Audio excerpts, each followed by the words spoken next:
Catou o potinho da Mari. Para o Senhor, meus irmãos.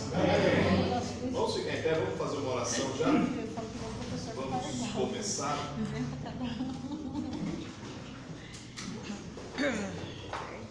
Oremos a Deus. Querido Deus, nós te louvamos, Senhor, e bendizemos a Ti, Jesus, por tudo que o Senhor já tem feito. Continua abençoando, Senhor, este dia. Ó Deus querido e eterno, dá-nos sabedoria e graça para podermos aprender da Tua palavra, Senhor, compreender todos os Teus mistérios, tudo aquilo que o Senhor quer de nós, nos ajudando, nos fortalecendo, Senhor, dando graça ao que nós pedimos, confiante na Tua palavra, no Teu amor, desde agora e para todos sempre. Amém, Jesus. Amém. Podemos assentar? Nós vamos entrar agora na história da igreja e vamos, antes de eu passar, não sei se vai dar tempo também de passar os slides, depois eu mando para vocês. Eu dividi os slides em 3 partes, tá? Nós vamos começar com a história da igreja até o Império. Depois do Império, aí já entra a questão da Reforma, e depois da Reforma a gente já entra para as igrejas pentecostais ou neopentecostais de hoje em dia, tá? Mas antes de nós entrarmos nesse assunto ainda, na questão da história da igreja, nós podemos dividir a história da igreja em 7 partes, tá? Seria lá a primeira parte, tá? Que está lá no livro de Apocalipse, capítulo 2. Vamos abrir?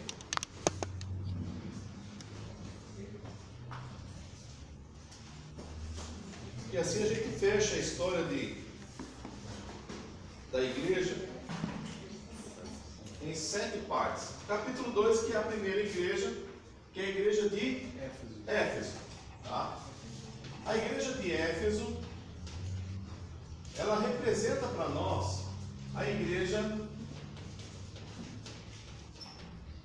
dos apóstolos, tá? Porque dá-se o início da igreja, a gente já vai ver sobre isso, que a igreja, quem assume o trabalho da igreja, quem vai ser o responsável pela igreja, nós já vimos. Quem vai ser o chefe, o líder da igreja? Quem será? Logo depois que Cristo sobe aos céus, quem será o líder master da igreja? Quem dá mais? O líder máximo da igreja vai ser Tiago. Tá? Tiago não era apóstolo. Lembrando que ele era irmão de Jesus. Então, como isso aconteceu, a Bíblia não nos conta, como dessa forma que foi essa eleição. Tá? A gente percebe que Tiago assume. Eu acho que por ser irmão de Cristo, também convertido ao cristianismo, ele então passa a ser o chefe da igreja. Muitos colocam, era Pedro. Não. E quando Jesus fala assim, mas Jesus falou que Pedro seria a pedra da igreja. Não, jamais Pedro seria a pedra da igreja. A pedra da igreja quem é? Cristo. É como se Cristo estivesse dizendo para Pedro, né? Jesus falando, dizendo, olha, sobre esta pedra edificarei a minha igreja. Não sobre Pedro. Pedro, o nome Pedro quer dizer pedrisco, pedra pequena. Então não dá para montar a igreja em cima de um pedrisco. E como Cristo é considerado também a pedra de esquina, a pedra angular, aquele que dá o início. Então a gente percebe a história da igreja começando com Jesus, mas já passando isso aos apóstolos, tá? Aí vem o segundo período da igreja, que é a igreja de Esmirna. E a igreja de Esmirna, ela é separada como a igreja dos pais, tá? Os pais da igreja. Quem eram os pais? Aqueles que eram seguidores dos apóstolos, tá? E ela é considerada a igreja que vai ser perseguida.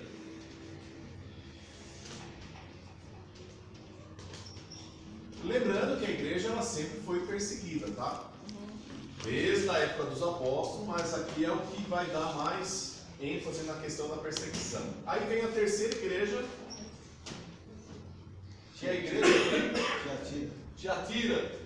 Não, Pérgamo. Pérgamo, é. Terceira carta é a igreja de Pérgamo. Isso. Isso aqui é A igreja de Pérgamo, ela vai ser considerada a igreja imperial, tá? Quando os imperadores assumem o poder da igreja, ou melhor dizendo, a igreja assume o poder do império e segue em frente. Aí nós vamos para a quarta igreja, Tiatira.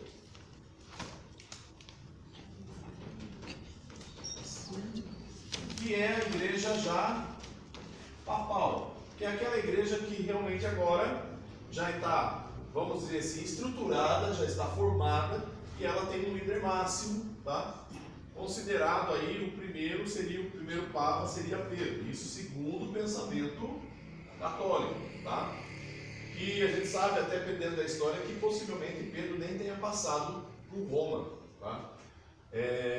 Então assim, dizer que Pedro foi o primeiro papa é complicado. Então, mas a igreja ela aceita isso como um pensamento histórico dela, tá? Aí vem a quinta igreja, que é a igreja de Sardes. A igreja de Sardes, ela já vai representar a igreja da Reforma, tá?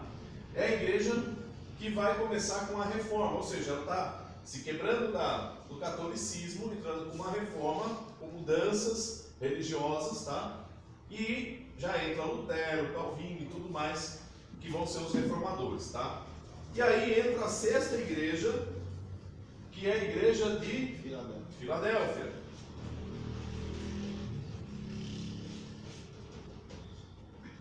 Que seria a igreja atual. Mas qual é a igreja de Filadélfia? Qual a denominação é a Filadélfia? E a sétima, Laodiceia, que é a igreja da tribulação. E finalizamos a história da igreja. Ah, que facinho, vamos passar para a próxima matéria. Por quê? Qual é a igreja de Filadélfia? Que é a atual. Qual é o nome dela? É evangélica? É apostólica? É a romana? É a pentecostal? Igreja de Jesus Cristo dos Santos dos últimos dias? É a católica? É a universal? É a do poder de Deus? Jesus voltará? cristã. Cristã? E aí? Há um pouquinho de cara. E aí vai. O cantinho do céu. Ou seja, quando a gente percebe dentro do Apocalipse, principalmente essas 7 igrejas, cada uma delas, nenhuma dessas igrejas são perfeitas, certo?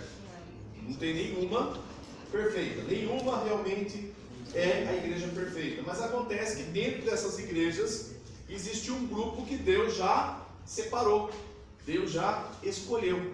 E ele deixa bem claro, quem tem ouvidos ouça, e aquele que ficar até o fim, você vai receber as bênçãos e tudo mais em cada igreja. Então quer dizer, cada igreja imperfeita existe um grupo que será salvo. Então podemos dizer que a igreja de Filadélfia é a igreja que será arrebatada. Mas qual igreja? Na realidade a igreja é uma só. O que acontece é que o corpo está dividido. É a Santa Ceia que Jesus disse. Meu corpo que é dividido por vós. Nós dividimos o corpo. Nós separamos o corpo. E só será juntado quando for um arrebatamento. Então, qual igreja vai ser qual é a igreja certa? Qual é a igreja perfeita? Não existe. E se existir, não vá lá. Senão você vai estragar ela. Por quê? A igreja perfeita não existe, gente. A partir do momento que existem homens, existem seres humanos, vai existir defeito, vai existir falha. Lógico que algumas abusam da falha, outras estão tentando sair das falhas, não é? Mas a história em si mostra pra gente que a igreja que será arrebatada não tem um nome, ela é uma igreja só. Ela será de várias denominações, quem sabe, e até quem não está em denominações, quem sabe, ou quem sabe até não tem nenhuma religião certa, quem sabe. Ou quem sabe é do café, Quem sabe, não é? Aí já entra com a filosofia. Amém? Feito. Fechamos a história da igreja. A história da igreja, ela é justamente as 7 cartas da igreja. Então a igreja, ela passa por 7 períodos. E agora nós vamos entrar para entender como essa igreja começou, como essa igreja deu-se o seu início. Abra sua Bíblia aí no livro de Lucas. Eu vou pegar Lucas, e Lucas ele é mais historiador, mais específico. Lucas, capítulo 24.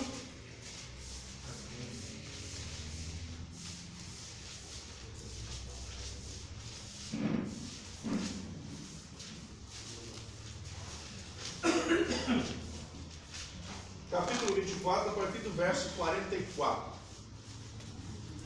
Diz aí. E disse-lhes, Lucas capítulo 24, verso 44. São estas as palavras que vos disse, estando ainda convosco. Convinha que se cumprisse tudo o que de mim estava escrito na lei de Moisés, nos profetas, nos salmos. Então abriu-lhes o entendimento para compreenderem as escrituras. E disse-lhes, assim está escrito, e assim convinha que o Cristo padecesse e ao terceiro dia ressuscitasse dos mortos. E em seu nome se pregasse arrependimento, e a remissão dos pecados em todas as nações, começando por Jerusalém. E dessas coisas sois vós testemunhas. E eis que sobre vós envio a promessa do meu Pai, ficai, porém, na cidade de Jerusalém, até que do alto sejais revestidos de poder. E levou-os para fora até Betânia, levantando as mãos, os abençoou. E aconteceu que, abençoando-os, ele se apartou deles e foi elevado ao céu. E adorando eles, tornaram um grande júbilo para Jerusalém. E estavam sempre no templo, louvando e bendizendo a Deus. Amém? Há uma certa pensamentos diversos sobre a questão do início da história da igreja. Quando que realmente a história da igreja vai começar? Alguns críticos colocam o seguinte: não, que a igreja começa com Cristo. Cristo dá o início à igreja. Outros já alegam o seguinte: não, o início da igreja começou na crucificação de Cristo. Outros já dizem o seguinte: não, o início da igreja inicia após a crucificação, ou melhor dizendo, após a ressurreição de Cristo. E outros ainda alegam que a igreja realmente foi inaugurada lá em Atos dos Apóstolos. Tá? O que acontece? Não existe um texto, uma parte que você possa dizer, falar assim, não, aqui ó, Jesus está dizendo, ó, agora começou a minha igreja. Não existe essa época ou essa data. O que a gente consegue entender? Que é lógico que Cristo ele deu o início à pregação do Evangelho justamente para quê? Para o arrependimento, para que houvesse a salvação. Jesus começa pregando a salvação, tá? Mas a salvação era pregada para quem? Judeus. A gente percebe que quando ocorre a crucificação, aí já deixa claro. Por quê? Jesus veio para o que era seu, que eram os judeus. Então, a igreja, esquece. Ou seja, melhor dizendo, os gentios, esqueça. Ele veio para o que era seu. Mas na cruz do Calvário, você tem uma delimitação. Ou seja, quebra-se o pacto que tinha com os judeus, abrindo a oportunidade agora para os gentios. Então, na crucificação, você tem essa quebra. Acontece que, se Jesus não tivesse ressuscitado, como diz o apóstolo Paulo, em vão seria a nossa pregação. Por quê? Se Cristo não tivesse ressuscitado, Jesus tinha pecado. Ok? Por quê? O salário do pecado é morte. Mas Jesus morreu por causa do seu pecado? Não, dos nossos pecados. Ele levou consigo. Mas só que ele não era pecador. Então ele levou os nossos pecados. Então ele não poderia permanecer morto. Por quê? Ele não tem que pagar essa dívida. Ou seja, ele não tem que permanecer morto. Quem tem que permanecer morto somos nós. Então ele ressuscita. Então quando ele ressuscita, agora se tem a plena certeza de que ele era o Salvador realmente do resgate dado, como a gente viu na questão da salvação. Então, quer dizer, a salvação já foi paga. Cristo ressuscitou. Agora, Cristo ressuscitando, ele sai pregando para os gentios? Tem uma denominação aí que quando Cristo estava crucificado ainda, e a Jesus apareceu lá na Califórnia, Estados Unidos, e lá já começou a pregar o Evangelho. Aí chamou um senhorzinho lá, não vou falar o nome dele, depois a gente vai lembrar o nome dele. Aí depois a gente vai falar sobre ele, somente na Seitas Heresias. E aí ele mandou escrever um livro e ele resolve escrever esse livro. Então assim, não existe nada que se comprove isso, tá?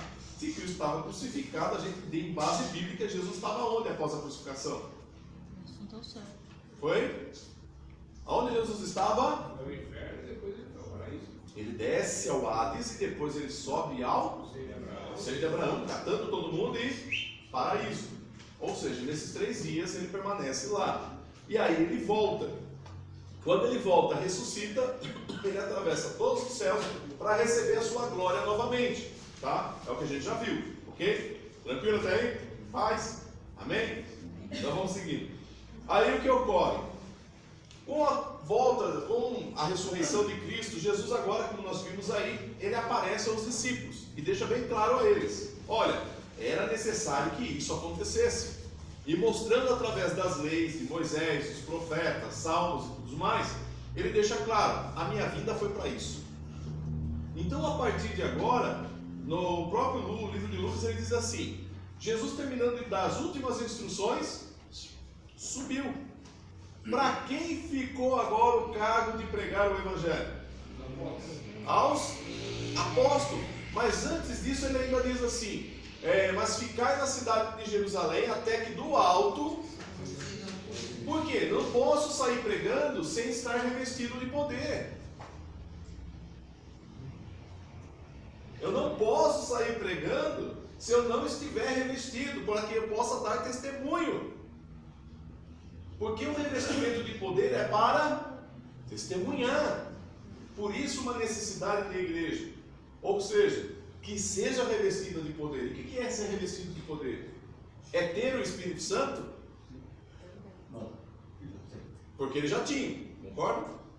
Quando Jesus ressuscitou, a primeira coisa que ele faz com os discípulos, ele assopra sobre eles o... Ninguém fala em línguas.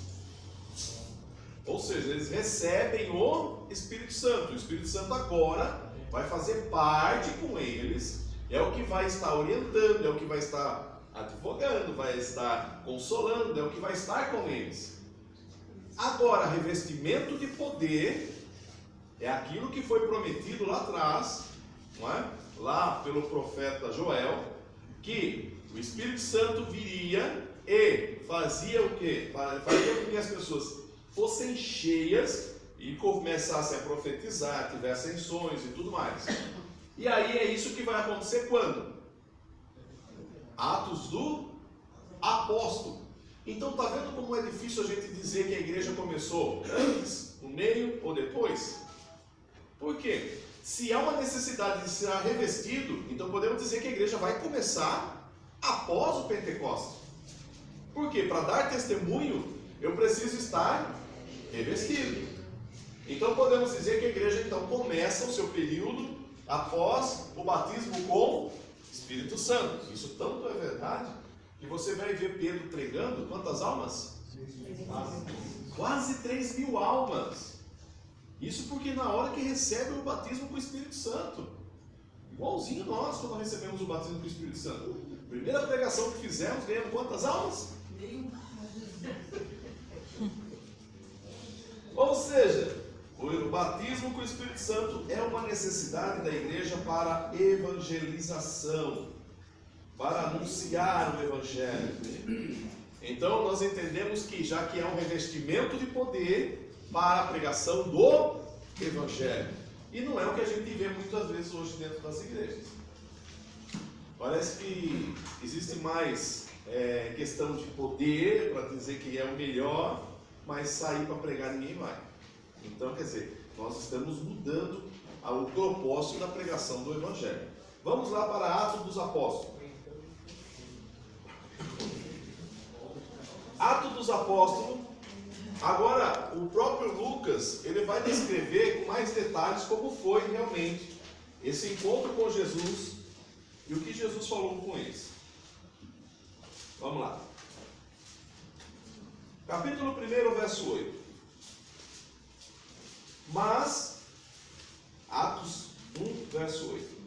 Mas recebereis a virtude do Espírito Santo. Virtude é o quê? Poder. Poder. Que há de vir sobre vós e ser-me-eis testemunhas, tanto em Jerusalém, como em toda a Judéia, Samaria e até os confins da terra. Deixa eu só pegar um papel aqui. Paga primeiro.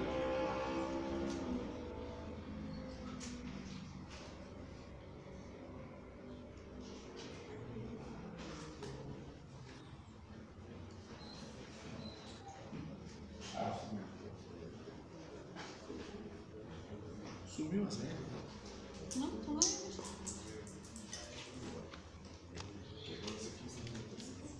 Vamos usar esse aqui.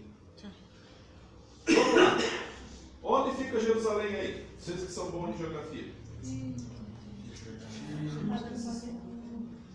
não estão conseguindo enxergar? Agora melhorou, mas não tô vendo ainda. Que região é essa? Ali é Egito. Se Deus quiser, logo nós estaremos aula de geografia. Tô conseguindo ler. Não conseguindo ler? Vamos lá. Não tem mais ler. Começa aqui, ó. Alemanha. Mar Vermelho. Olha que lindo. Tá? É que está em inglês, é isso que é o problema, né? Desculpa aí. Mar Vermelho. Egito. Egito é perto de Jerusalém? Saíram do Egito e foram para Canaã. Ó Jerusalém. Tá? Jerusalém está aqui, ó. Começa aqui. Jesus está dizendo o que aí? Ser-me-eis testemunhas, tanto em Jerusalém, certo? E mais? Judéia é essa região em volta de Jerusalém. E Samaria, que começa nessa área, e todos os confins da terra. Ou seja, a igreja. Pode acender para nós de novo? Não enxerga. Aí. A igreja, ela dá o seu início em Jerusalém. A ideia é, vai começar em Jerusalém, vai passar para a Judéia, ou seja, é essa região. Depois da Judéia vai para Samaria. Depois de Samaria vai até os confins. Onde é os confins da terra? É em todo o lugar. Aprenda com Jesus. Se eu quero ser um missionário, se eu quero ser um pregador, se eu quero ser alguém que vai testemunhar, vou falar de Cristo, eu preciso começar onde? Jerusalém. Então não precisa ir lá, tá? Entenda. O que seria Jerusalém? Local. Ou seja, de onde eles são? Quem está em Jerusalém? Vamos pensar em Pedro. Pensando em Pedro, quem estaria com Pedro em Jerusalém? A sua família. Comece com a sua casa. Começou da casa, já pregou para todos? Beleza, vamos abrir agora mais uma amplidão aí. Vamos abrir mais aí o meu veículo de pregação. Adjacências. Para quem eu vou pregar agora? Vizinhos, amigos, pessoas que são mais próximas. Beleza, já preguei para todo mundo? Vamos ampliar mais.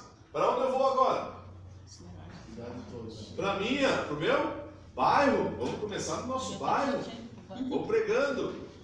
Aí alguns falam assim, não, porque pregar para vizinho é difícil, irmão. Não dá ibope, né? E outra pior, o seu testemunho não faz com que você pregue. Faz o que eu falo, mas não faz o que eu faço. Eu lembro que tinha um pastor que ele falava assim, que quando ele ia separar o obreiro, ele ia perguntar para os vizinhos sobre o obreiro. Ele batia a palma na casa dos vizinhos para saber como era a pessoa que estava lá. Qualquer coisa contrária, impossível ser separado para o obreiro. Então, enquanto você não mudar a cabeça do teu vizinho, você não vai poder ser separado. Porque que testemunho é esse? Que para ser obreiro tem que dar testemunho, não é? Ainda mais você nem precisa, só dar uma olhadinha lá no SPC, Senasa, vamos. Beleza, vamos seguir em frente. Vocês entenderam, vocês são inteligentes. Verso 9. E quando dizia isto, vendo eles, foi elevado às alturas, e uma nuvem o recebeu, ocultando a seus olhos. E estando com os olhos fitos no céu enquanto ele subia, eis que junto dele se puseram 2 varões vestidos de branco, os quais lhe disseram: varões galileus, por que estáis olhando para o céu? Esse Jesus que dentre vós foi recebido em cima do céu, há de vir, assim como para o céu o vistes ir. Quer dizer, aí está a promessa para a igreja. Ok? A igreja vai começar a testemunhar. E ele está dizendo bem claro, como vocês viram subir, ele vai voltar. Já voltou? Não. Para alguns já. Mas não. Mas não de uma vez por todas. Não é? Então quer dizer, a esperança da igreja é o que? A volta de Cristo. Essa é a esperança da igreja. Concordam? Pode ver que todas as igrejas, a maioria evangélicas, né, ela já escreve: Jesus está voltando, Cristo voltará. Você chegou na igreja, a primeira coisa que você vê, para sempre te lembrar. Não é mais assim?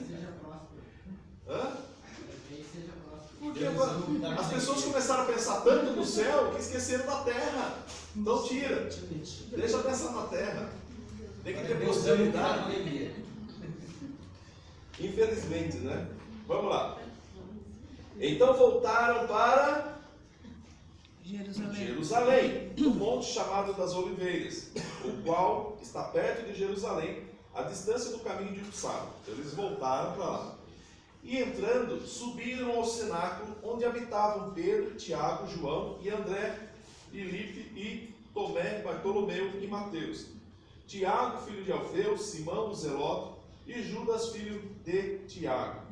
Toda essa turminha toda morando nessa casa. Ah, mas está escrito irmão.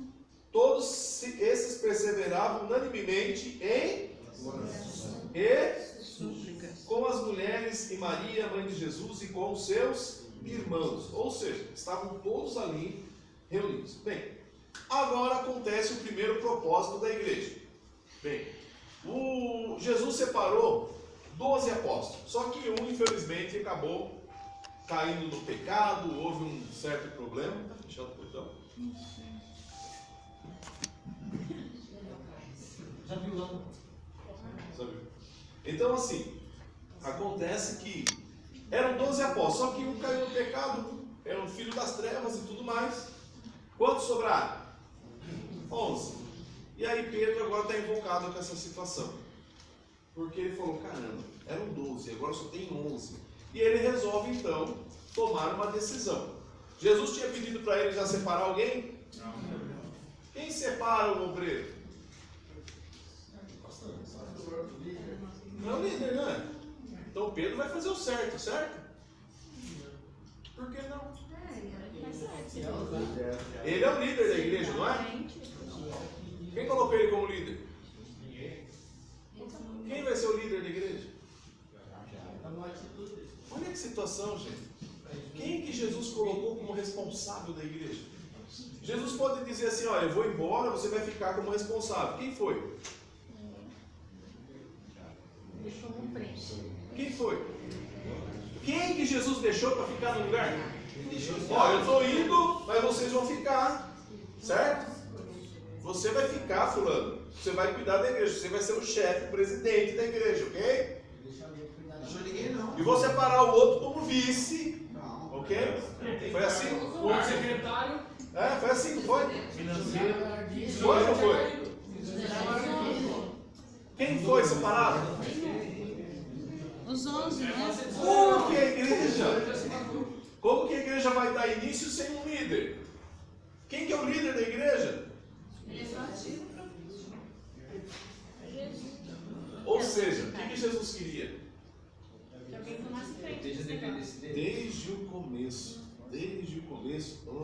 atrás. Uma coisa que Deus sempre quis. Que ele fosse o líder. Que ele fosse o líder. Que as pessoas olhassem para ele como líder. Seguissem o que ele manda, o que ele determina. Só que, infelizmente, as pessoas não olham para ele. As pessoas preferem olhar para um homem. Jesus não deixou ninguém, não falou para ninguém fazer isso. Ele tinha separado 12. 12 esses que passariam a pregar aquilo que foram ensinados. E aí pode ver que em Atos dos Apóstolos vai falar assim, e todos estavam na doutrina dos apóstolos. Qual era a doutrina dos apóstolos?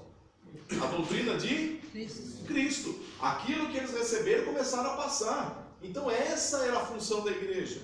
A função da igreja é começar a pregar. Recebe a mensagem, repassa essa mensagem. E faça o culto. Quem vai dirigir o trabalho? Os apóstolos. Porque eles são os principais, são os primeiros escolhidos. A partir daí sim, a igreja vai começar a tomar forma. Mas assim, o propósito de Cristo era, nós já temos o Espírito Santo. Então, a orientação, o segmento que tem que acontecer é através do Espírito Santo. Quando nós olhamos Atos dos Apóstolos, nós não podemos nem colocar como Atos dos Apóstolos, mas sim Atos do Espírito Santo. Por quê? Você vê o trabalhar dos apóstolos, mas só que quem está agindo é o Espírito Santo. E o interessante é que assim, a igreja ela tem a necessidade de pregar o Evangelho, porque é uma obrigação dela, é uma situação que Cristo determinou, e ela tem que fazê-lo. Só que Pedro começa a se preocupar porque eram 12, agora só tem 11. Quantas tribos de Israel eram? 12. Quando se montava o altar, quantas pedras eram? 12. De todas as tribos, e tudo era 12, 12, 12, 12. Agora está em 11. Está errado. E aí ele ainda se baseia em alguns versos bíblicos, principalmente do Torá, para que possa separar alguém. Aí a pergunta, ele orou, pediu ao Espírito Santo? Vamos ver. Atos capítulo 1, verso de número 15. E naqueles dias, levantando-se Pedro no meio dos discípulos, ora, a multidão junta era de quase 120 pessoas. Ó, semelhante a 12, não é? 12, 120, só que o problema é que eles estão em 11. E tem gente que tem uma preocupação com o número, né? Tem ou não tem? Que vive atrás de numerologia. Ah, não, tem que ter uma... Vamos lá. Varões e irmãos, convinha que se cumprisse a escritura do que o Espírito Santo predisse pela boca de Davi, acerca de Judas, que foi o guia daqueles que prenderam Jesus. Porque foi contado conosco e alcançou sorte nesse ministério. Ora, esse adquiriu um campo com o galardão da iniquidade e, precipitando-se, rebentou pelo meio, e todas as suas entranhas se derramaram. E foi notório a todos que habitaram em Jerusalém, de maneira que a sua própria língua, esse campo se chama Aceldama, isto é, campo de sangue. Porque no livro dos Salmos está escrito: fique deserta a sua habitação, e não haja quem nela habite, e tome outro o seu lugar. Então alguém vai tomar lugar. Então ele se baseou num texto bíblico para separar alguém. Está vendo? E isso está lá em Salmo 69, 25. Salmo 69? Salmo 69, verso 25. Vamos ler lá.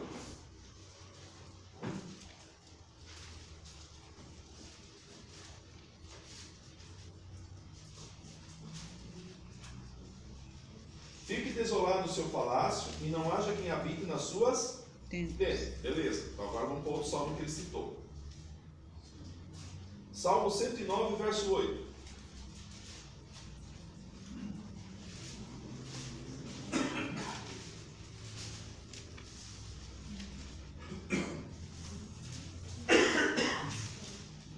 Diz assim: sejam poucos os seus dias e outro tome o seu ofício. Ótima separação que eu preguei. Por quê? Ele pegou um salmo, escolheu outro, juntou e falou: está escrito, não é? podem ver a primeira pregação de Pedro sem o Espírito Santo. Ou melhor dizendo, sem o poder do Espírito Santo, certo? Então vamos lá. Sem estar cheio. Sem estar cheio. Verso 21. É necessário, pois, que dos varões que conviveram conosco todo o tempo em que o Senhor Jesus entrou e saiu dentre nós, começando desde o batismo de João até o dia em que dentre nós foi recebido em cima, um deles se faça conosco testemunha da sua ressurreição. O que o apóstolo Pedro está falando? Vamos escolher alguém que desde o batismo de João está com a gente até quando Jesus foi levado aos céus. Esteve junto com a gente. Mas só que Jesus não separou o apóstolo. Porque agora nós vamos separar. Quer dizer, teve todo o tempo com Jesus, mas não foi separado por apóstolo. Mas agora vai separado. Tá? Vamos lá. E apresentaram 2. Dentre esses varões tinham 2. Eis o problema. Quem sabe Pedro podia ter falado isso já pensando em alguém, achando que era só ele que estava junto. Só que tinha um outro também que estava sempre junto. Quem são? José, chamado Barsabás, que tinha por sobrenome o Justo. E o outro? Matias. Lucas já mostrou de quem tem que ser a escolha. Preferência. A preferência é quem? José. Por quê? Quer mais detalhe que isso? Sobrenome Barsabás, que tinha por sobrenome, chamado Barsabás, que tinha por sobrenome o Justo. O cara era justo. Então é justo que seja ele. Não é? É justo. E o outro? Mas olha a zica. E orando, porque a gente não pode fazer nada sem oração. E orando, Jesus sempre falou assim: quando vocês orarem e não tiver resposta, lance sorte. Certo? Igual era feito lá no Ritumi, que era um tipo do joguinho de dados. Você joga na sorte. O que sair é aceito, ok? Foi assim que Jesus ensinou? O que ele ensinou? E tem que fazer o quê? Então eu tenho que pedir, até eu ter resposta. Mas eu preciso ter pressa. E aí quando eu tenho pressa, eu posso lançar a sorte? Tem uma caixinha de promessa. Aí eu faço a minha oração fervorosa, ou como alguns colocam, aquela oração forte, não é?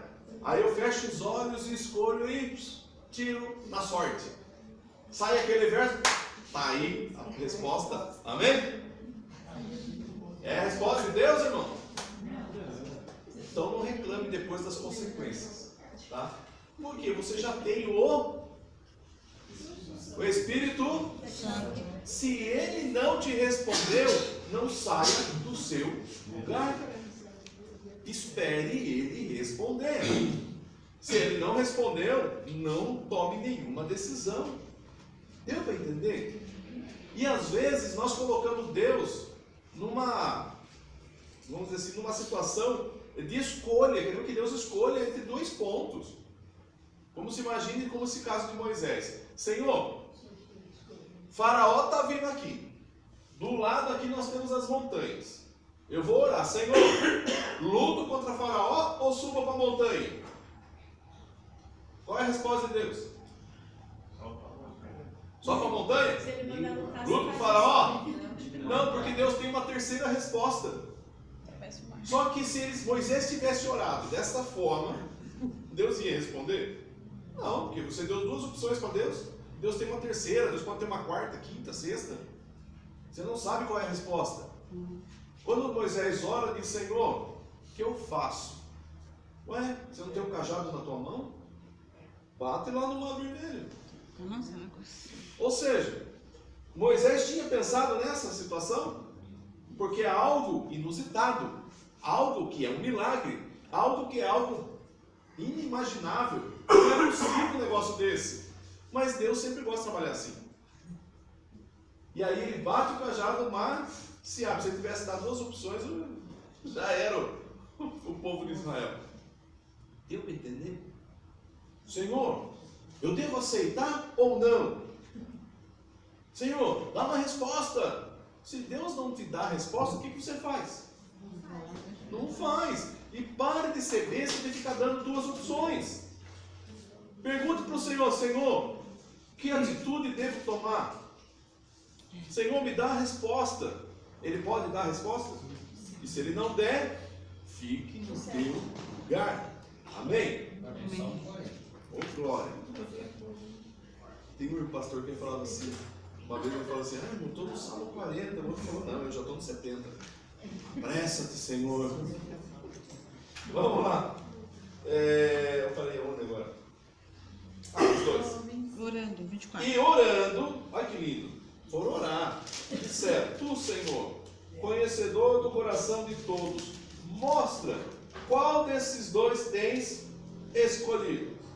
Eu fico imaginando o seguinte, pense comigo, imagine comigo, Jesus está lá no céu, certo? Olhando para a terra, olhando para a terra, tem dois camaradas ali, o Matias e o Justo, não é? José, o Justo. Qual dos dois, Senhor? Mas Jesus está de olho num, lá do outro lado, que nem crente é ainda. E é perseguidor ainda por cima. Não é? Está olhando para outro. Senhor, qual dos dois? Ele vai falar qual dos dois? Não está ali, né? Deus são duas opções. Deus não vai dar resposta, mas eles são sábios. Olha só. Senhor, conhecedor do coração de todos, mostra qual desses dois tens escolhido. Ele deixou bem claro. O Senhor conhece o coração. Qual desses dois é o melhor? Já está bem clara a oração de Pedro. Quem deveria ser? O justo, que já tem até o nome. O Senhor conhece o coração deles. Mas olha o justo, para que tome parte nesse ministério e apostolado, e que Judas se desviou para ir para o seu próprio lugar. Verso 26. Fizeram o quê? Lançaram os sortes. Fica adiante. Não, tem que orar. E a gente não faz isso às vezes? Não, irmão, eu não uso cachimbo promessa, eu uso a palavra. Senhor, me dá uma resposta agora. Vamos lançar a sorte. Verso 26. Salmo? Não, eu li agora. Verso 26. E lançando-lhe sorte, caiu sorte sobre. Vai te azar assim lá não sei aonde, né? Todo mundo está torcendo pro justo, quem que ganha? Eu acho que tem um dedinho de Deus nesse negócio. Mesmo nessa sorte aí. E por voto comum, quem acerta? Olha só, caiu nas. Vamos fazer o sorteio, tá? Quem ganhou? Matias. Pedro não está conformado ainda. Os irmãos vão fazer um voto, vamos votar? Vamos melhor votar? Porque mesmo no sorteio, caiu Matias. E por voto comum, todo mundo quis o Matias. No sorteado. Acho que até Judas, ou José, o Justo. Matias. Que vai Matias. Ou seja, quem vai ser o apóstolo agora? Vamos ler a carta do apóstolo Matias? Eu. Tão boa hoje que eu tô até... Meu irmão, tão boa hoje que eu tô até pegando Matias. Cadê a carta do apóstolo Matias? Quem chama Fica Matias? acertado aí, irmão. Quem que chama Matias aí? Tem ninguém Cadê mais. Matias? O que Matias fez? Nem Matias tem hoje para poder ajudar ele. Volume. Irmão, olha que situação. Olha que situação que ocorre dentro da igreja que começou. Ou seja, já está começando a escolher errado. As escolhas já começaram erradas. A igreja já está complicada. Por quê? Porque ela está sendo dirigida por homens. Mas, bênção. Daí Deus então manda o Espírito Santo, para ver se realmente agora a coisa Vai, né? Vê se agora o negócio vai. Porque agora o apóstolo Pedro, ele recebe o poder do Espírito Santo. E ele começa a falar em outras línguas. E aí ele faz um fechamento tão lindo e glorioso na pregação pentecostal dele. Se vocês depois tiverem oportunidade, leiam aí. Vamos lá. Aí, já no verso 39 do capítulo 2. Ele diz assim: porque a promessa nos diz respeito a vós, vossos filhos, e a todos que estão longe, e a tantos quanto Deus nosso Senhor chamar. A pregação pentecostal de Pedro foi: olha, o Espírito Santo que vocês viram cair agora, descendo sobre este povo, é o que o profeta Joel tinha dito lá atrás. E uma coisa melhor ainda, vocês também podem receber esse poder. Tem que aceitar a Cristo, tem que aceitar o Evangelho, a palavra. E com muitas outras palavras, isto testificava e os exortava, dizendo: salvai-vos desta geração perversa, de sorte que foram batizados que de bom grado receberam a sua palavra. E naquele dia agregaram-se quase 3.000 almas. Ele começou errado, mas agora com o Espírito Santo, olha que coisa linda. Mas ele é Pedro, não é? Ele continua sendo homem. Mesmo com o batismo do Espírito Santo, eu continuo errado. Eu continuo sendo homem. Continuo sendo pecador. Mas eu falo em línguas. Hã? Sim, depois, né? Na hora da oração, quase 3 horas da tarde. Porque batizar 3.000 não é para pouco, né? É muita gente. Aí o que acontece? Já tem uma mudança.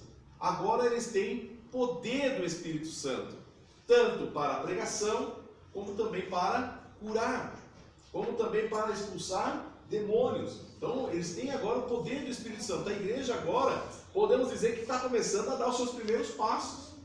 E que passos abençoados. Vamos lá.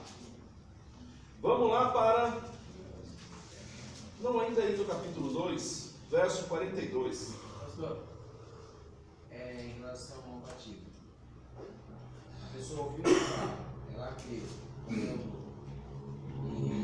ela pode ser batizada? Sim. O problema é que o que acontecia? Se você perguntasse para Pedro e falasse assim: Pedro, quando Jesus volta? O que ele diria? Que era mais rápido possível. Por quê? Se você pegar os profetas, que é o próximo estudo agora de escatologia, você vai perceber que, para eles, Jesus voltaria em breve. Era coisa assim, em menos de 1 ano Jesus já estaria voltando. E esse vai ser o outro problema da igreja, porque ela vai para um extremo. Jesus volta amanhã. As pessoas largavam tudo. Abandonaram emprego, abandonaram casa, abandonaram onde moravam, venderam tudo, jogaram tudo nos pés dos apóstolos. Não é? Não é o que acontece? Não é o que ocorre? Eles abandonaram tudo, porque Jesus está voltando amanhã. Por isso o propósito do batismo ser urgente. 3.000 aceitou? Maravilha, desce as águas. E vamos pensar, essas pessoas que receberam a mensagem, que aceitaram para o batismo, eles eram de qual religião? Judeus. Judeus. E para ser judeu, seguia o Torá. Então, quer dizer, eles não vou dizer assim, não eram pessoas que não sabiam de nada, mas eram pessoas que já tinham conhecimento, apenas aceitaram a Cristo. Deu para entender? Então, o batismo ali é uma coisa assim, sem problema nenhum. Mas é diferente de Cornélio. Só que Cornélio também já tinha um certo conhecimento, e depois ele já é batizado. O que vai acontecer? A expectativa da igreja é: Jesus vai voltar, então o batismo tem que ser agora, tem que ser já. E eu falo, não adianta você ficar enrolando. O batismo tem que acontecer o mais breve possível. Você tem que fazer parte da igreja. Lembrando que precisa orientar a pessoa que não tem o conhecimento. Não é? De que forma? Olha, você vai batizar, você precisa seguir todos os preceitos da igreja. Não é? Ou, melhor dizendo, os preceitos que estão dentro da palavra. Falar de igreja, seguir cada coisa que só Deus na causa. Mas beleza. Aí, deu para entender? Então o propósito do batismo dele ser rápido era justamente porque Jesus vai voltar amanhã. E esse é um dos problemas que vai acontecer, a tal ponto que depois o apóstolo Paulo vai pedir dinheiro para as igrejas para ajudar os pobres de Jerusalém. Porque juntou tanto pobre lá agora, porque passou-se os anos e a igreja está passando dificuldade. Imagine agora todo mundo dentro da igreja e os apóstolos, as pessoas recebiam dinheiro, dividiam de uma forma, de certo ponto, o comunismo aí é bom, né? Porque todo mundo tinha em comum, né? O socialismo ali maravilhoso. Só que o que vai acontecer? Não tem quem trabalhe, não tem quem sustente. Vai chegar um ponto que vai acabar. Esse é o problema. Deu para entender? Então vamos lá. Verso de número 42, do capítulo 2 de Atos. Perseveravam na doutrina dos apóstolos. Qual que é a doutrina dos apóstolos? Jesus é de Cristo. A pregação, a palavra, a mensagem de Cristo. Só que tudo isso estava escrito? Não. Jesus não permitiu que eles escrevessem. Jesus pregou, anunciou. É como aquela coisa assim. É como se às vezes eu falo para vocês: não precisa anotar nada agora. Presta atenção na aula. Não é? Presta atenção. Porque se você prestar atenção e entender, ninguém mais vai tirar de você. Porque o papel você pode perder. Então a questão de Cristo era: quero que vocês prestem atenção. Passaram 3 anos e meio fazendo essa faculdade linda e maravilhosa. Agora eles vão entrar na pós-graduação. Vão ter que entregar o TCC. Não é? E vai entregar lá o livro de Mateus, o livro de Marcos, o livro de João. Vocês vão ter que entregar. Então, quer dizer, o escrito só vai acontecer depois de Jesus ter partido. Porque aí eles vão começar a escrever. Jesus não permitiu que eles escrevessem antes. Então, quer dizer, você não tem vamos dizer assim, um escrito que dissesse, só tinha o Torá. E pregavam aquilo que Cristo ensinou. Ou seja, era falado. Até que alguns apóstolos resolvem escrever. Apóstolo que eu falo é Mateus e João. Lucas e Marcos não eram apóstolos, mas depois resolvem escrever. E o mais interessante, o primeiro que escreve é Marcos, que era discípulo de Pedro. Desculpa, falei Pedro? Mateus e João. E Marcos é discípulo de Pedro. Vamos lá. Perseveraram na doutrina dos apóstolos e comunhão. Ou seja, todo mundo junto. E isso é bom. E isso é maravilhoso. Que todos os irmãos vivam, quão bom e quão suave é que os irmãos vivam em união. É como óleo que desce sobre a cabeça, vai, que é coisa linda, maravilhosa. Ou seja, viver em comunhão, uns com os outros. Eu posso ter comunhão, mas não indo na igreja? Eu posso ter comunhão, mas não participando da ceia? Eu posso estar em comunhão, mas não faço parte de nenhuma denominação? Não. Vocês estão falando. E no partir do... O que é esse partir do pão? O que é o partir do pão? Se eu tenho sobrando, eu posso dividir com quem não tem. Então é isso que nós fazemos dentro da igreja. Certo? Por isso que nós ofertamos, por isso que nós damos o nosso dinheiro para a igreja, para que eu possa ajudar os outros que estão passando necessidade. Esse é o partir do pão. Jesus, que igreja é essa? Vamos lá. E nas orações, pode ver, pastor marcou oração, todos vêm orar. Por quê? Isso é parte da igreja. Porque eles tinham tudo em comum, até a oração. O irmão, você vai orar? Então eu vou junto. Não é assim? Não. Você marca para as 8 da manhã. O pessoal chega rápido, né? Mas olha só, pense nessa igreja linda e maravilhosa. Não é? É uma igreja que marcou. Olha só. Em cada alma havia temor, e muitas maravilhas e sinais se faziam pelos apóstolos. Todos os que criam estavam juntos e tinham tudo em comum. Vendiam suas propriedades e fazendas, repartiam com todos, segundo cada um tinha necessidade. E perseverando unânimes todos os dias no templo, e partindo o pão em casa, comiam juntos com alegria e singeleza de coração. O que aconteceu? Eles ficaram crentes, levaram dinheiro para a igreja, não é? Para os apóstolos, e eles começaram as divisões. Cada um falou assim: onde nós vamos almoçar hoje? Hoje nós vamos na casa do fulano e tal, vai todo mundo lá. Então eles dividiam, compartilhavam isso, comiam, depois juntavam-se na igreja, passavam todos os dias no templo. Quem vai trabalhar? Quem que vai sustentar? Para quê? Jesus está voltando. Beleza, está lindo. Louvando a Deus e caindo na graça de todo o povo. E todos os dias acrescentava o Senhor à igreja aqueles que haviam de si. Espera aí, quem que acrescentava a igreja? Quem que trazia pessoas para a igreja? Quem?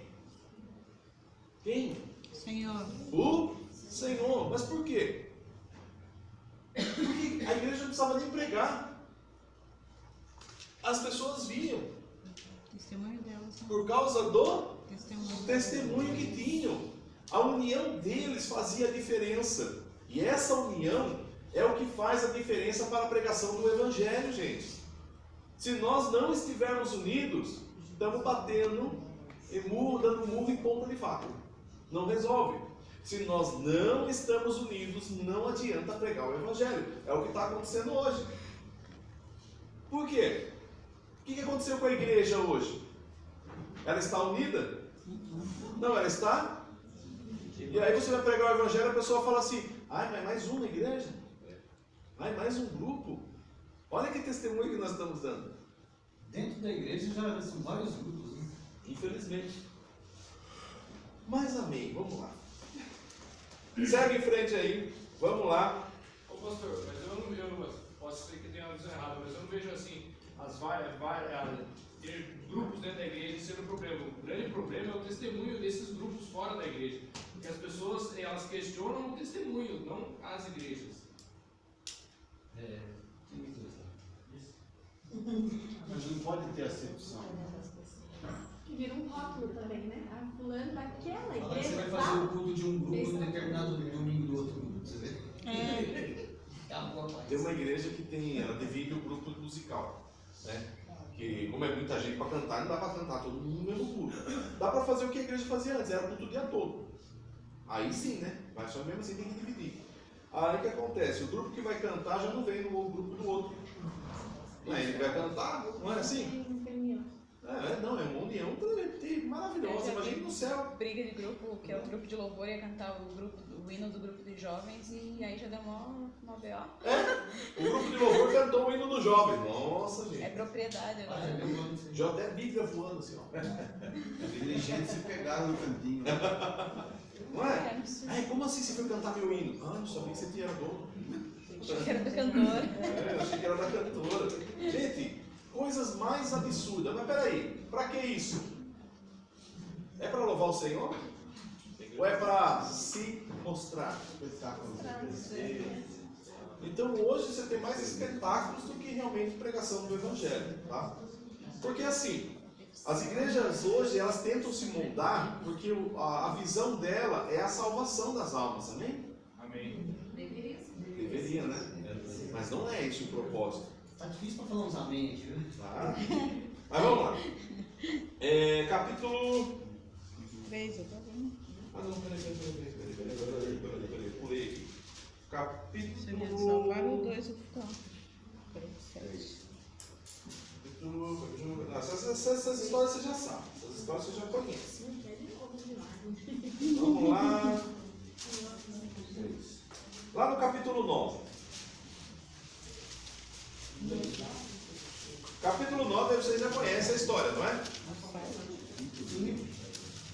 Aí o 12º.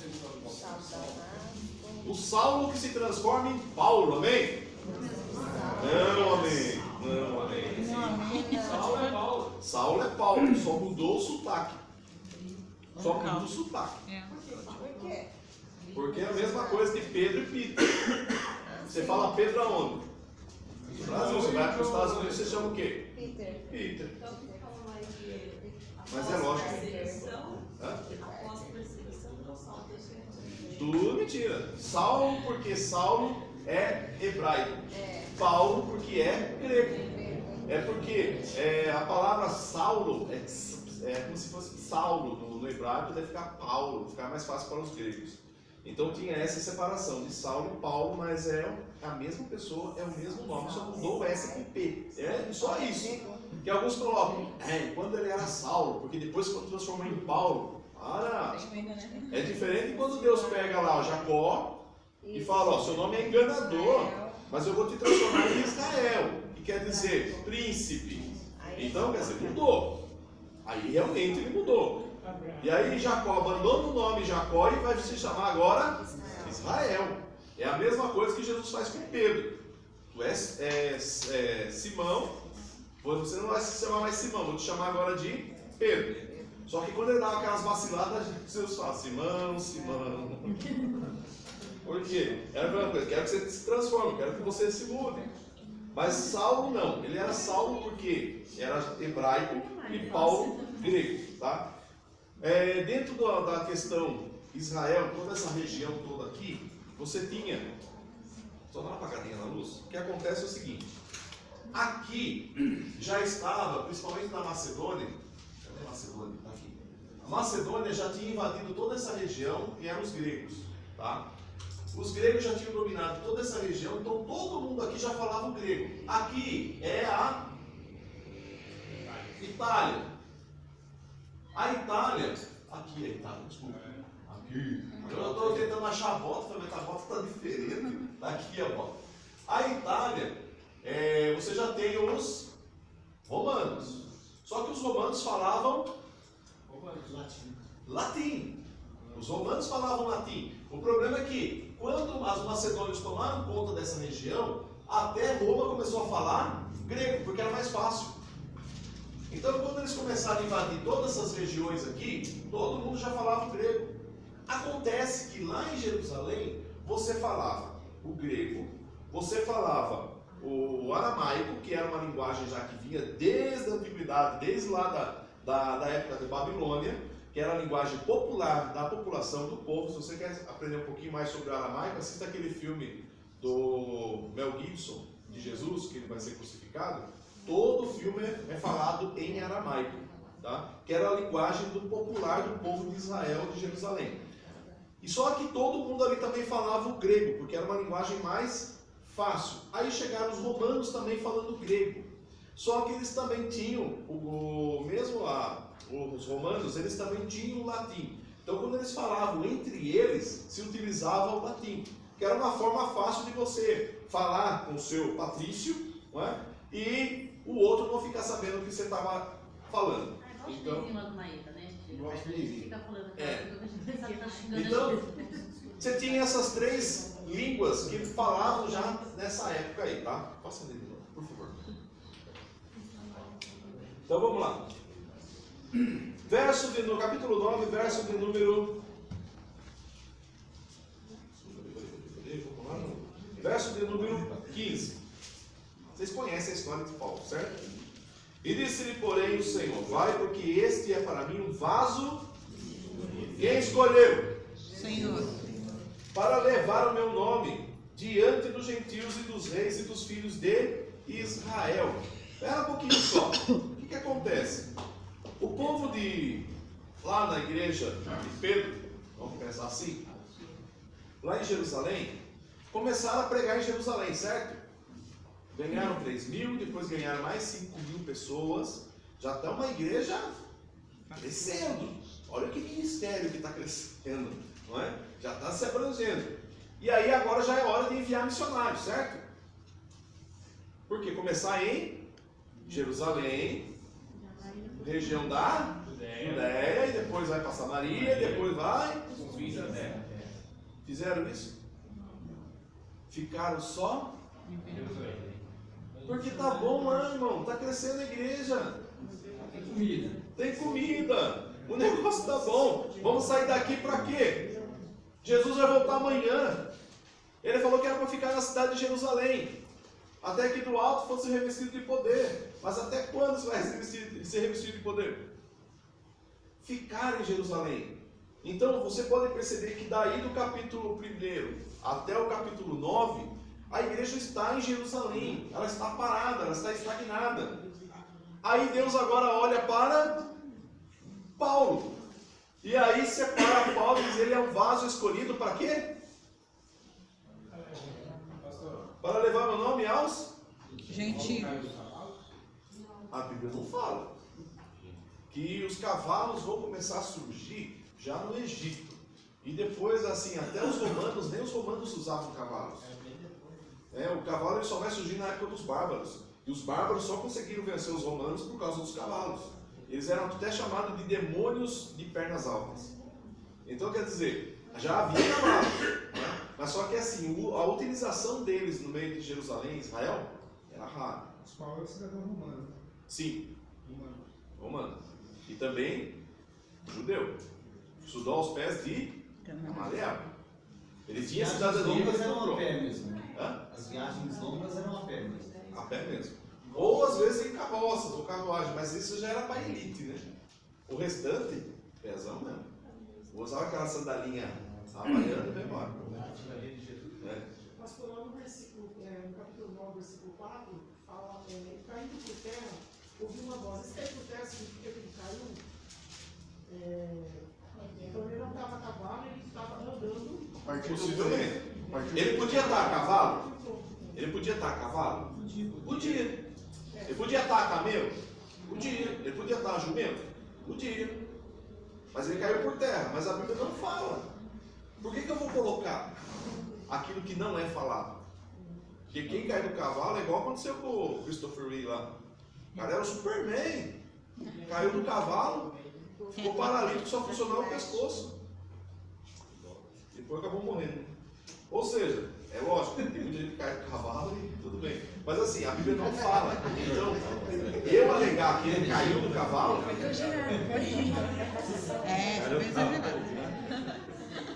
Quando fala caiu por terra, ele podia estar a pé e caiu no chão. E também, lógico, você vê a resplandecente luz. Isso significa que ele caiu por causa do que? Daquilo que ele viu. Sim. Porque assim, ele viu algo esplendoroso, vamos assim dizer. É como se tivesse visto a presença de Deus realmente. Qualquer um. O versículo 3 fala que ele estava caminhando, não fala como que ele estava, que jeito que ele estava indo. Pode ter caído de joelho, pode ter caído com o rosto em terra. É algo que acontecia normalmente. O sermão fica mais bonito que o cavalo. Vai se assustar ainda, se assustar. O cavalo branco. Ele faz tudo bem. Quando chegarmos lá na glória, a gente fica sabendo. Sim. Possivelmente, olha o que diz aí, ó. Indo no caminho, aconteceu que chegando perto de Damasco, subitamente cercou um resplendor de luz do céu. E caindo em terra, ouviu uma voz que lhe dizia: Saulo, Saulo, por que me persegue? Então ele caiu por causa do quê? Acho que foi mais assim como se estivesse se prostrando, né? Pode ser. Então assim, eu dizer que foi cavalo? Pode até dizer, mas eu sempre gosto de dizer o seguinte: eu gosto de imaginar, né? Então eu às vezes falo assim: imagine que ele estava no seu cavalo. Mas imagine. A Bíblia não fala, então eu prefiro não imaginar nada. Digo eu, não Senhor. Digo eu, não o Senhor. Deixa o Jorge imagine. Deixa o Jorge. O Jorge imagina coisa que só Deus Mas causa. é importante ressaltar, porque segundo vários pregadores já pregaram, ele ficou cego porque ele caiu do cavalo, na cabeça, alguma coisa. Não por causa da luz. Não por causa da luz, entendeu? Então ele ficou cego, mas ele não conseguia enxergar aquela luz que era Deus. Sim.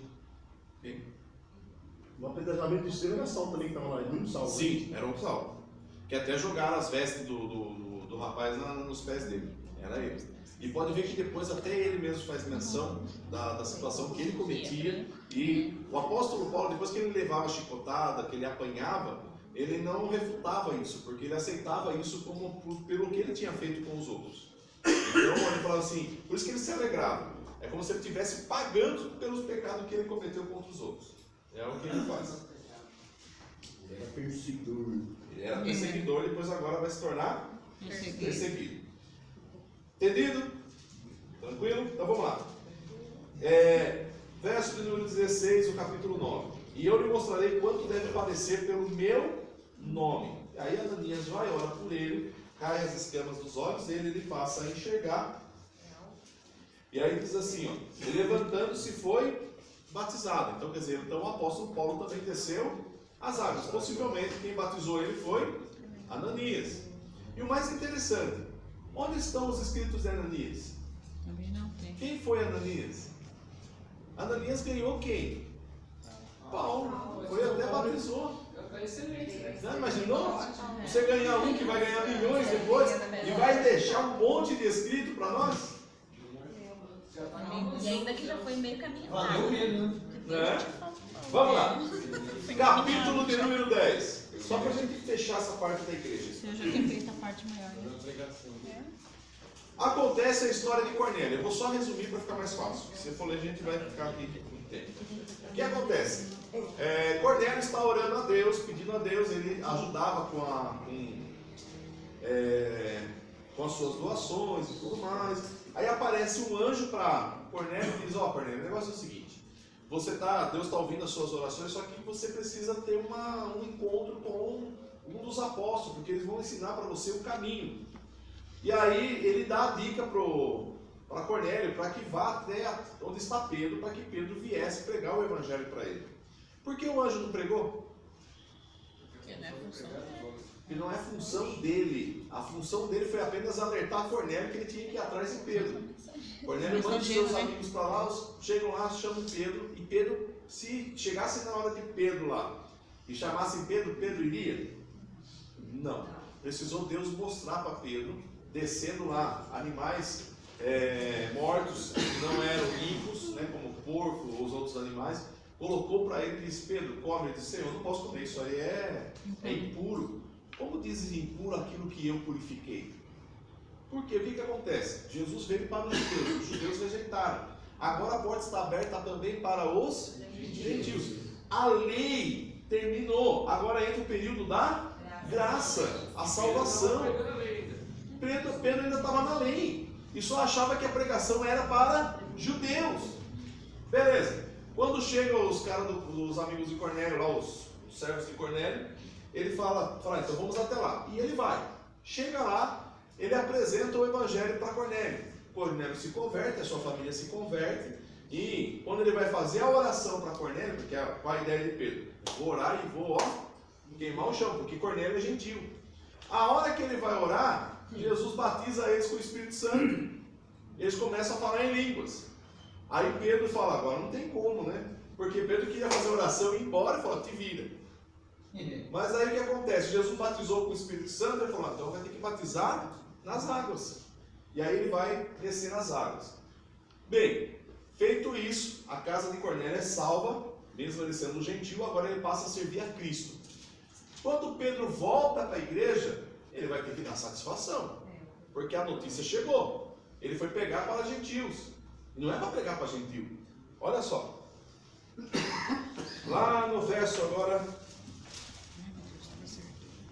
capítulo de número 11. E ouviram os apóstolos e os irmãos que estavam na Judéia, que também os gentios tinham recebido a palavra de Deus.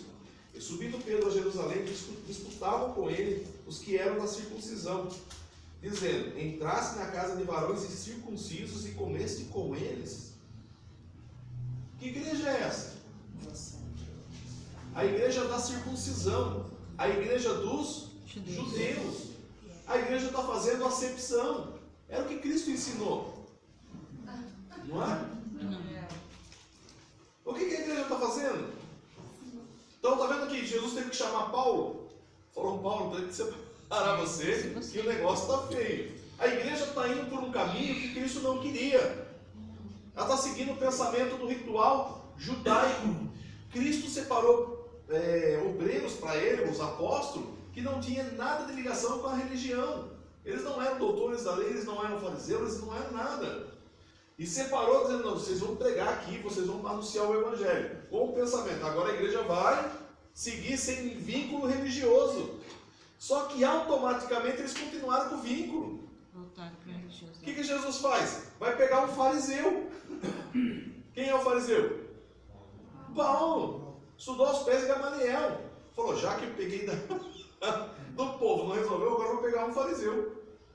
E esse fariseu é estudado. E o mais interessante, Paulo ele vai estudar a palavra, para depois ele anunciar Cristo.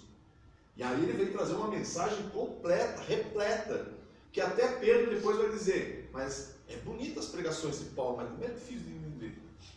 Como é difícil de entender Paulo? Por quê? Porque realmente ele traz dentro da palavra. Então era isso que Deus queria, para que houvesse um rompimento. A igreja está presa, vinculada a uma religiosidade, e esse é o problema. Bem, aí, verso de número 18. Pastor, então essa foi a primeira pregação aos gentios. Já havia as pregações, porque você pode notar aí, que eles já estavam dizendo que já estava tendo conversa já dos gentios.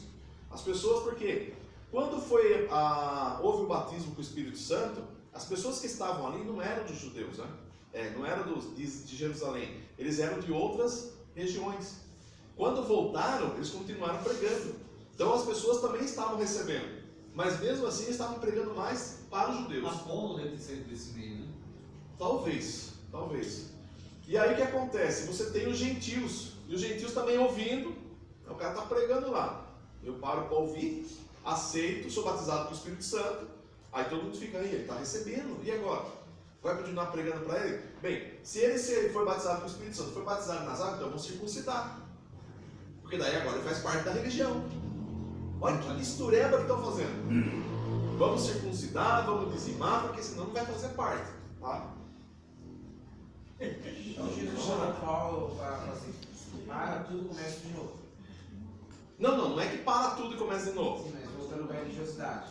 Vamos fazer agora o quê? Porque Paulo ele pode ver que ele vai junto com os apóstolos. Só que chega no meio do caminho, ele para e fala, está errado isso. E aí isso que a gente vai ver já já. Então vamos lá. Olha no capítulo 15, verso de número 5.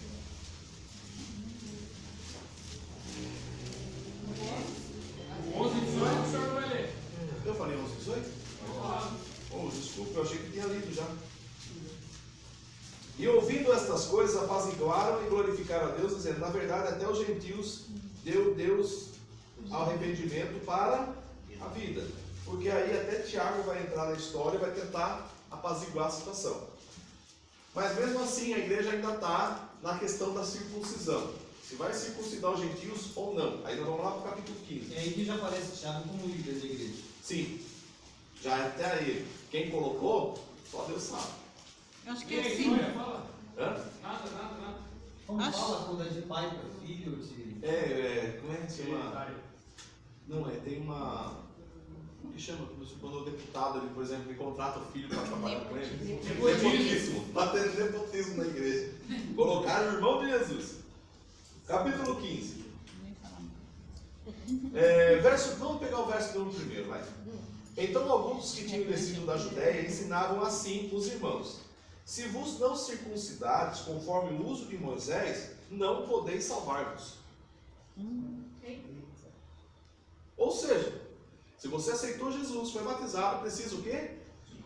E tem igreja que é assim ainda, hein? Tem igreja evangélica que é assim. Porque senão não pode salvar. Tendo tido Paulo e Barnabé não pequena discussão e contenda contra eles, resolveu-se que Paulo e Barnabé e algum dentre eles subissem a Jerusalém aos apóstolos e aos anciãos sobre aquela questão. Por quê? Eles estão circuncidando. E Paulo e Barnabé falam, é besteira isso. Isso era da lei. Agora nós não precisamos mais da lei. E eles, sendo acompanhados pela igreja, passaram pela Fenícia e por Samaria, contando a conversão dos gentios e davam grande alegria a todos os irmãos. Está vendo que a igreja já está se espalhando? Já está se espalhando por várias cidades? Quando chegaram a Jerusalém, foram recebidos pela igreja e pelos apóstolos e anciãos que lhes anunciaram quão grandes coisas Deus tinha feito com eles. Verso de número 5. Alguns, porém, da seita dos que tinham crido, se levantaram dizendo que era mister circuncidá-los. e mandar-lhes que guardassem a lei de Moisés. Ei, peraí. Aconteceu o quê? Quem que está no meio da igreja? Os fariseus. Tem a seita dos fariseus dentro da igreja. A igreja acabou de começar, já está com seita dentro dos fariseus. Você está falando que se não fizer a lei de Moisés, já era. E até hoje essa seita continua. Imagina. Não da circuncisão, mas judaísmo. Se você não fizer, você não vai ser salvo, porque você está roubando a Deus. O sábado da costelinha do porco. Olha que situação, gente. Ainda continua. É a mesma seita dos fariseus. Verso de número 10. Agora, pois, porque tentais a Deus pondo sobre a serviço dos discípulos um jugo que nem nossos pais, nem nós podemos suportar, mas cremos que seremos salvos pela graça do nosso Senhor Jesus Cristo, como eles também. Amém. Então toda a multidão se calou e escutava Barnabé e a... Oh, que glória! Quem está pregando? Está falando do que? Da graça. Que contavam com grandes sinais e prodígios Deus havia feito por meio deles entre os gentios. Se era necessário circuncidar, por que Deus está batizando com o Espírito Santo? E havendo eles calado, tomou Tiago a palavra dizendo: varões e irmãos, ouvi. Simão relatou como primeiramente Deus visitou os gentios para tomar deles um povo para o seu nome, e com isso concordam as palavras dos profetas como está escrito. Aí ele vai. Verso de número 28. Na verdade pareceu bem ao Espírito Santo e a nós não vos impor mais encargo algum, senão estas coisas necessárias, que vos abstenhais das coisas sacrificadas aos ídolos e do sangue, da carne sufocada e da fornicação. Destas coisas fareis bem se vos guardardes, bem vos vá. Ou seja, a igreja vai pregar circuncisão? Não. Mas para os judeus ainda vai continuar. Mas para os gentios não vai ter isso. Então, quer dizer, a igreja está passando por um período difícil. Justamente pegando a herança dos judeus, mas agora tentando abrir mão dessa herança da lei, e agora a igreja está seguindo o período da graça. Mas olha só, abra sua Bíblia aí em Gálatas. Ainda não. Era só treta. Só treta. Olha só. Gálatas capítulo. Meu Deus. Difícil, né? Capítulo de número 2, verso de número 4. Depois vocês leem com mais calma, tá? Não dá tempo, eu vou demais. Vocês podem ler Atos inteiro, vocês ler Gálatas inteiro. Faz o seguinte, começa no Novo Testamento e termina em Apocalipse. Vamos lá. Gálatas capítulo 2, verso 4. E isso, por causa dos falsos irmãos que se tinham entremetido e secretamente entraram a espiar nossa liberdade que temos em Cristo Jesus para nos pôr em servidão. Por quê? Paulo chamou Tito. Só que Tito, ele não é circuncidado. E Paulo está junto com Tito. Aí Paulo está dizendo que secretamente entraram para espiar a liberdade deles. Tito é esse que tem uma carta aqui? Isso. Para ver a liberdade que eles tinham. Foram ver que liberdade é essa. Que circuncisão. Eu ver se ele era. Eu acho que naquela época já tinha um mictório. Por quê? Porque a única coisa que eles podiam ver se realmente estavam seguindo ou não a lei. Para ver se eram circuncidados ou não. Olha, gente, pare para pensar numa situação dessa. Eles pararam para ver secretamente se eles ainda estavam seguindo a lei ou não. Para ver essa liberdade que eles tinham. Olha aqui. Brincadeira, né? Por isso que eu sou contra a victória. Mas vamos lá. Vamos lá. Verso de número 11. Do capítulo 2. E chegando Pedro a Antioquia, lhe resisti na carne, porque era repreensível. Porque antes que alguns tivessem chegado da parte de Tiago, que era da lei, comia com os gentios. Mas depois que chegaram, se foi retirando se apartou deles, temendo dos que eram da circuncisão. Quem que é? Quem que é esse cara? Simão. Quem é esse cara? Pedro. Mas não é batizado com o Espírito Santo? Não é ele que pregou lá ganhando mais de 8.000 almas?